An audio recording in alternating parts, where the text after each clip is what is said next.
What's cooking, Juventus fans? Welcome back to your old lady's favorite YouTube channel. Today we're here for the post-match instant reaction, I guess-ish, from Alejandro and myself, following Juventus' 2-0 victory over Bologna in the Derby D. I can't see shit. So it was a good game. Well, I guess actually that's not true. It was not a good game.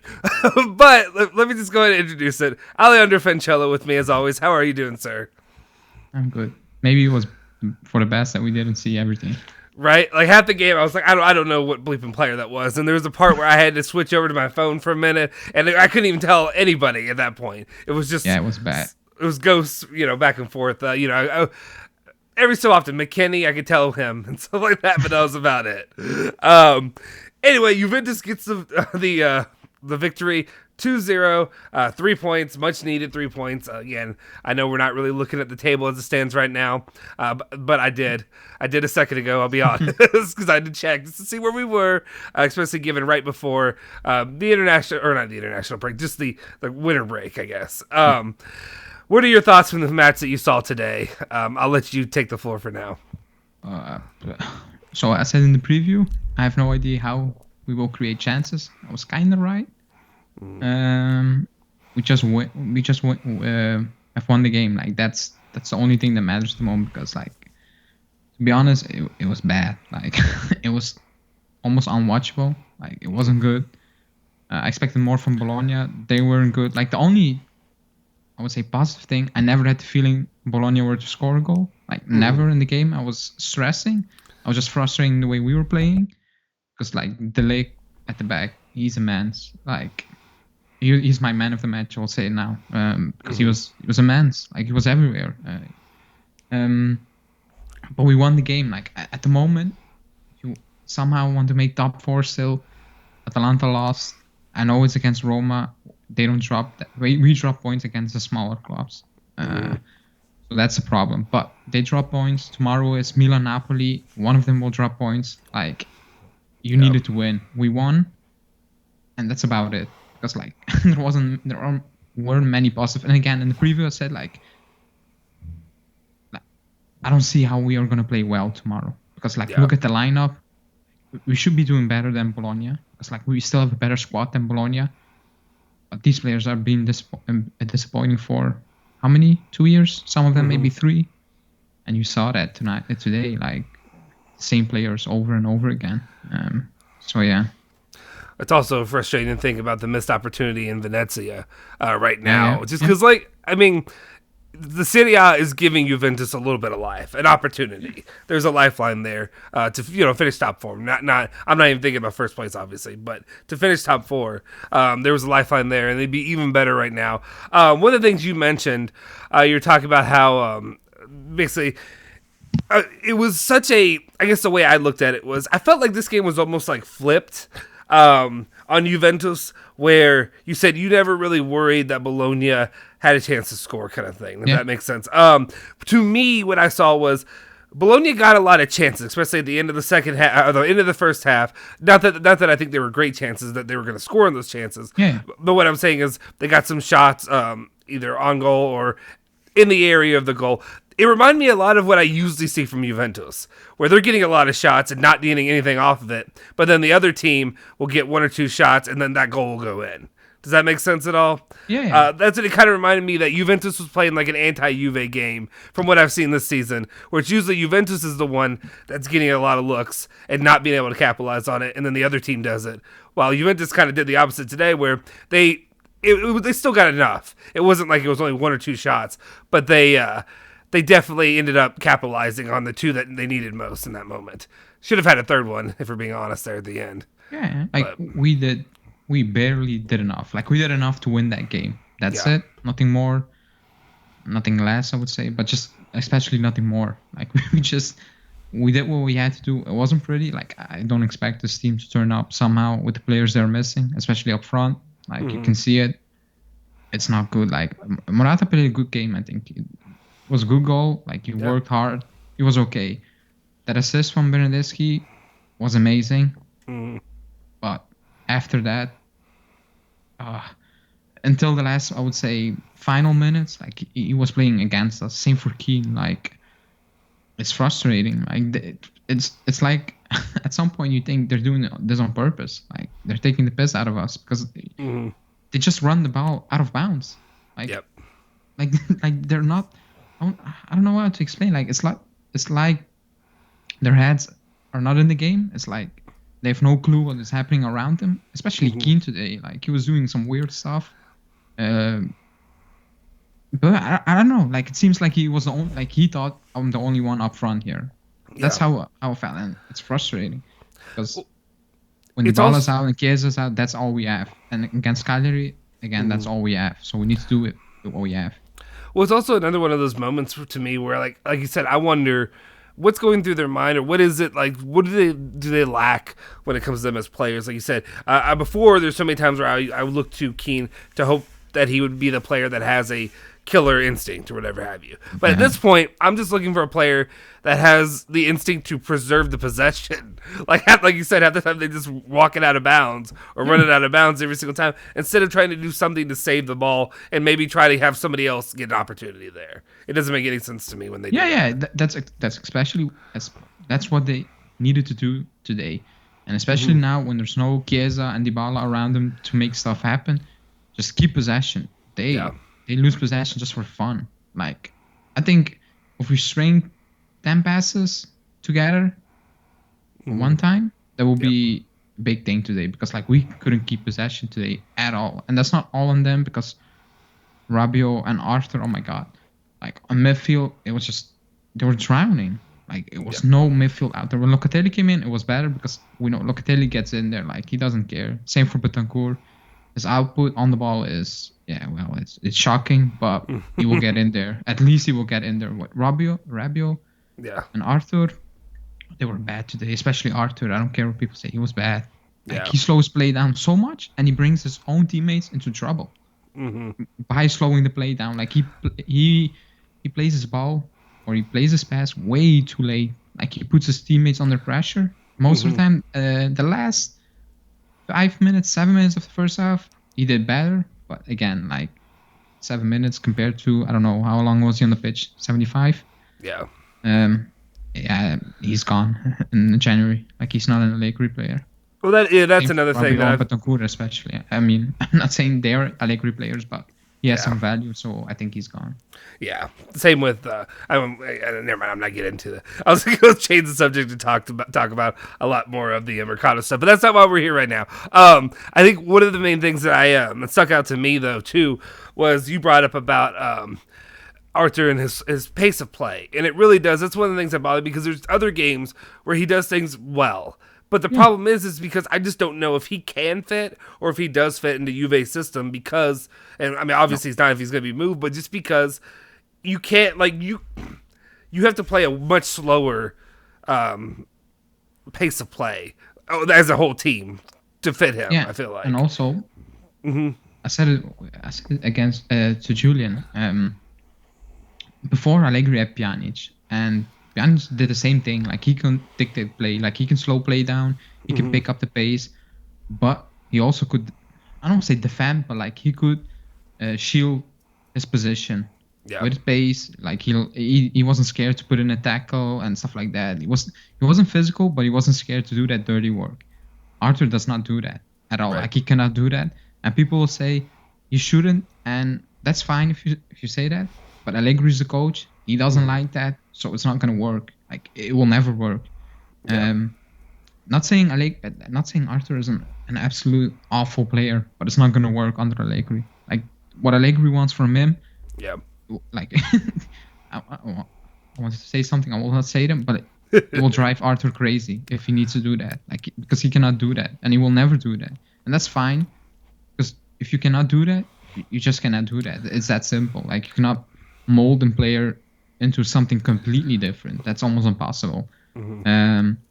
So that's why I think he's gone. And again, he didn't play much, so he just came in out of nowhere because that was a shock that he started, to be honest, because nobody reported anything about him starting. So he just came in out of nowhere, and well, he played as expected, to be honest. Yeah, I mean, it's just become clearer and clearer, like you said, that he's just not a system guy. He doesn't fit the system. So, it is what it is, unfortunately. But, yeah, I mean, he and positively, fortunately, whatever you want to say. It's good that he actually does have some value, though, because otherwise Juventus may not have a lot to sell when it comes to this Mercado. Of course, we'll talk about that in the daily videos and stuff we have probably tomorrow or whatever have you, given all the circumstances floating around with Arriva Bene basically shutting down anybody's hopes and dreams for the next, next month or so. But I think we all kind of knew where we were sitting in that situation. Let's talk about, is there anybody else that stuck out to you that you really want to... Okay, actually, I mentioned him. Let's talk about Bernadette a little bit. Here's my question to you, and this is a little bit of I'm not a curveball, but I'm just throwing you this just to see what you have to say. We know when we talk about Bernadette what we get every single time. You get the flood of people that are defenders of Bernadette for some reason. And yes, he had a couple decent plays in the last few matches. He said that one or two moments.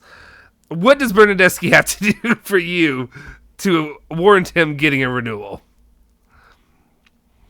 Earn 1 million euros? I don't think. Some 1.5 max, because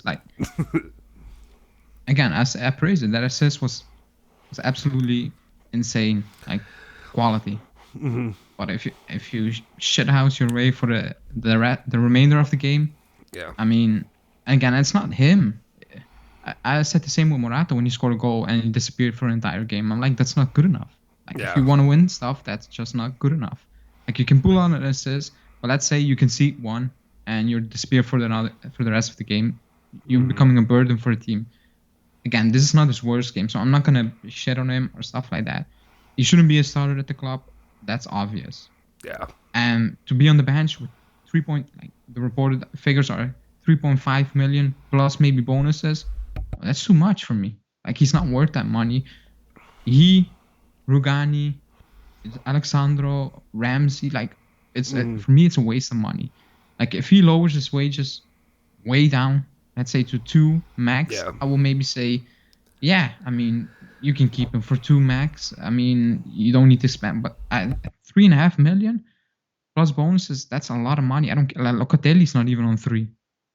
To put things into context, he's not even on 3 million euros. He isn't. Yeah. Just to put things into context, he isn't. Yeah. So I don't want to make this about No, I wasn't trying. It's alright. What's his name? Bernadette. No. But that assist was insane. I praised it. That was very, very. That was quality. Mm-hmm. Top quality. But then again, he disappears, and not just him. He never appeared. And I will say it. I said it. I said it with Chiesa. I don't know which game it was. He had an assist or something, and he was gone for the rest of the game. And I came on and I said that's not good enough because we didn't win that game, I think. And I was like, great for assist, but if you for remaining 80 minutes are playing against us, that's not helping the cause. It isn't. Yep. And if that happens consistently, I mean, what are we even talking about then? Yeah, exactly. I don't care. Well, that's fair. I just thought I'd throw that out there because I know that's a heated topic people like to talk about and bring up. And he had a moment today, so give him credit. I'll give him credit for his moment. But again, we're not just. I just want to also be clear that we have actual statistics, information to back up what we're saying. We're not just saying we hate Bernadette. We don't like Bernadette. That's what I think a lot of people do. So it was just we were clear with our argument there. Because I will bring up something else because he knows. Yeah. Someone in the comments. I mean, everybody has his own opinion.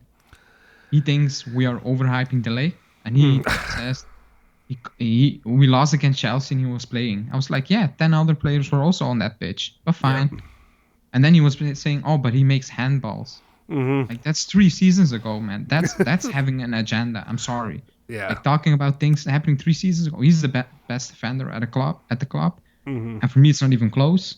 And you've seen that today again. He's a man's. Yeah. He's a man's. And if you think the Lake is not that player, I'm sorry. Then I don't know what to tell you, but you're kind of delusional. I'm sorry. He's unbelievable. At his age, in the position he's playing, that's not normal. I keep saying it. It's not normal. Someone who's 22 years old shouldn't be that good in that position at this stage of his career. He shouldn't. Well, But what he I is. was going to say too is just that he, not only that, but consistency. He is the most consistent player we have out there. Like, who else that there I shows agree. game in, game out, and always performs at his peak almost. Like, what I would say is, or maybe not his peak, but maybe peak compared to any other defender that we have. Peak compared to any other player, not just in the defense, but just overall. Chiesa, I want to throw him out there, but Chiesa has not been the Chiesa of last year at all. I know he's got injuries and all that. Dybala, obviously, you look at all these players that you want to throw top money at. If there's anybody you have to fight for to keep and retain, it should be De Ligt. Because he had a bad game this season. I came on the show and I said he was really bad, and that's fine. Like Van Dijk has a bad game. Chiellini has bad games. Bonucci has that's normal. It's okay to have a bad game. Yeah. Messi had like 6 or 7 bad games in the season before you start rolling. It's okay. It's fine. Yeah, that's perfectly normal. But just to pick up one game and say or just to say buddy, he touched the ball with his hands 3 times in 2018. I'm like, what the hell? Like, just don't do that. No, it's ridiculous. Yeah. It's a dumb argument. Anyway, I guess let's move it into because we don't want to. I don't know how long we want this video to really run, but we talked about that. Anything really that stuck out to you otherwise about any of the other players? Obviously, to be honest, we talked about most of the ones you mentioned. Cuadrado got that goal. Cuadrado, I don't know, did he have that one deflected at the end there? Because I couldn't see. I couldn't see anything half the time. No, that was a great save, to be honest, from the goal. Really, yeah. Oh yeah. Yeah. But then otherwise, anything else that really stuck out to you that you were able to notice throughout the game that you really want to touch on before we get into your MVP, your LVP, and then your thoughts on Allegri? Yeah, my MVP is De Ligt. The worst player on the pitch, I would say it's close between Keane and Arthur. Maybe Keane because he's playing more than Arthur. But like they were both not good enough. Rabiot wasn't great. But I think they were kind of a bit worse if that was possible. Yeah. They didn't play a good match. I will go with Keane at the end because like he made the most obvious mistakes or like the most head scratching mistakes. Allegri, I don't know. Like we don't have a style of play, and that's worrying. That's very worrying. Like we have nothing to basically. How do you want to say it? Like if you have some injuries, something to drop back to. Like at least you have your style of play. Players come in, they know what to do. Like I will go to extreme now. Look at Klopp at Liverpool. If some players are out, someone else comes in, and the playing style is the same. Last season they had the whole defense out, like 4 or 5 injuries out for the season almost. They stick to their way of play. They struggle at the beginning, but they finish strongly because they have a system. Everybody buys into it. Everybody knows what to do. We don't have that. We won the game. Like to be honest, it's not how you want to say hope giving for the future. It isn't. Like let's be real. I don't want to be negative, but it's not really hope giving for the future because I can. Maybe do you see something out there that makes you think, okay, we're trying to do this? Like for me, it's just whipping the ball in and hope someone gets to in the end of it or sticks his head to it or something like that. No, not at all. I haven't. I've just seen a lot of, like I said, I mean, the way I've described it has just been rolling the balls out there half the time when it comes to doing anything offensively. Like we talked about before, when you bring in Allegri, you want, you expect to be 1-0 FC kind of thing. You expect to be defensive, heavy, defensive strong, but then like there's nothing happening on offense. Like it's literally just like, hey guys, can y'all do, like, I don't know what they practice. I don't know what they do during training, but there's not a lot that really shows me that they really work on any kind of plays or any kind of whatever have you schemes. I don't know. It's just literally kick the bleep out of it and see where it lands, and then hope there's some guy near there. Because there's plenty of times. I mean, I think about it at the end where Morata had the ball and he had nobody there to help him. He had nobody at all, and that's bad. Yeah, he just ends up in no man's land. So no, and that is a bit probably the most frustrating aspect. Maybe I need to go through and look at his coaching staff and all that he has, but I don't know if he needs to bring on somebody who can really just focus on the attack and just, I mean, I don't know if they're doing that right now or what. I actually, that's what I don't know, is I don't know what they're doing. That's the one thing that sticks out to me. Is there's nothing. Usually you can see somebody trying something and failing it, but I'm not seeing that. I'm just seeing like you said, it's just more of hope that something happens in there in the scheme of things to get a goal in, and then we'll see what happens. I don't know. But it's not that it's hard. It's easy to complain. I would say it's hard to complain in victory, but that's not true at all. I've been doing it for a while now. But we'll see how it turns out, especially given that Juventus, they still have the remaining half of the season to go. One more match before the winter break, if I'm correct, right? I believe just on Tuesday. And then we'll see where they go from there. We'll see where they sit. If we can maybe entertain the idea of talking about where they could go from here, where actually playing for something. So we'll see. Any other final thoughts that you want to give before we get out of here and get this out to the people? No, just 3 points. On Tuesday, you need to pick up the 3 points and then just see where we are going into the winter. If you're 5 points, 4 points somehow behind, just 5. I think 5 is a max that you can be a minimum. If that's 5 points off top 4, you think you have a shot, but January is a big month. Like we have Roma, Milan, Inter in the Supercoppa, Napoli or something. Like it's a big month. You just need to hope Danilo's back, Dybala's back, Chiesa's back. Yeah, that's the hope. And maybe, I don't know, bring someone in who can make a difference in the long term. Not a quick fix, not a panic buy. He needs to fit the system, the ID for the long term, 2, 3, 4 years in, not just 6 months. So Scamacca's your guy. That's who you want. No, it's Vlahovic. I said it before. Like if you cannot get Vlahovic, don't keep Morata, and I have no problem if you get Scamacca at that point. But it would be so depressing. I'm not gonna lie. That's where I'm sitting as well. Well, guys, looking at this, and I know Alejandro is refusing to do so. I am looking at the table right now. So as it currently sits, Inter sits at first place with 43 points. Milan, 39. Atalanta, 37. They lost today to Roma, getting blown out 4-1.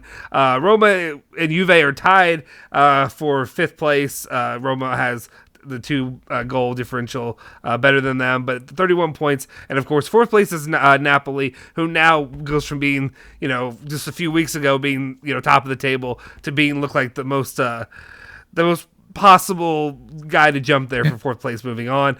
I think today, if we're looking at the weekend of who we have playing, you really got to be rooting for, let me see, nobody really today because you got Cagliari and whatever, but you got to root for, I guess, Milan to beat Napoli probably, and then Sassuolo to beat Fiorentina is the way I'm looking at it for right now. I think the best thing is to Milan just draw the game against Napoli and drag more teams into the fourth place race, not just one, just more teams. I think that's best. Yeah, because there's more and more points you can definitely be getting on them. Yeah. I think I guess I just look at it a little bit more of like, oh, you have them coming up here, whatever, in the coming less than a month.